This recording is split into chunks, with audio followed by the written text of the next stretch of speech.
je suis venu, je pense, plaider, et ça doit être la dernière plaidoirie avant mon élection et la remise-reprise avec le président sortant, Félix-Antoine Tshisekedi, qui va me passer pacifiquement les clés de la République pour que j'amène la paix, j'amène la réformation de l'homme, j'amène la construction de routes qui vont permettre la circulation de nos biens, surtout de nos ressources forestières et autres qui vont être consommées par les Congolais, mais aussi être exportées.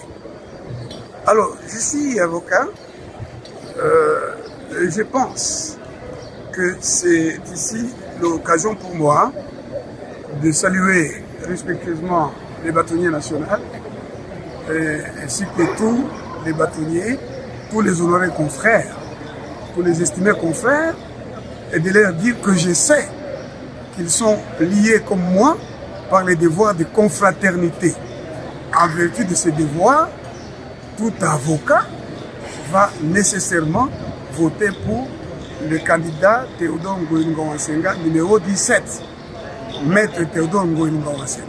En vertu de ces devoirs, ils vont certainement dire à tous les membres de leur famille, famille restreinte comme famille étendue, que ces familles-là ont comme l'avocat qui fait partie de la famille le devoir de choisir l'un des avocats de ce pays qui est candidat président de la République, le numéro 17.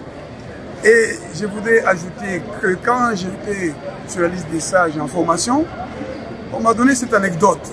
Vous êtes dans une pirogue avec votre fils et votre confrère, la pirogue chavire. Qui sauvez-vous en premier? J'ai dit mon fils, on dit non, le confrère d'abord. Donc, le confrère candidat président de la République d'abord.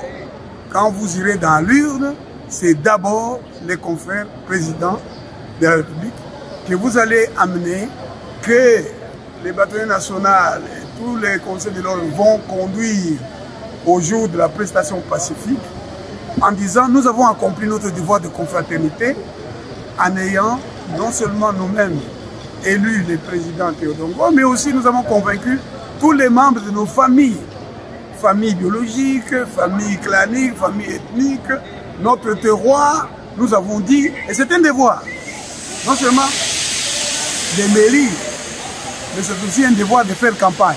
C'est toujours le devoir de confraternité. Je suis heureux d'être au palais de justice en pleine campagne pour accomplir mon devoir dans le respect des règles, mais aussi de faire cet appel à la confraternité. Merci.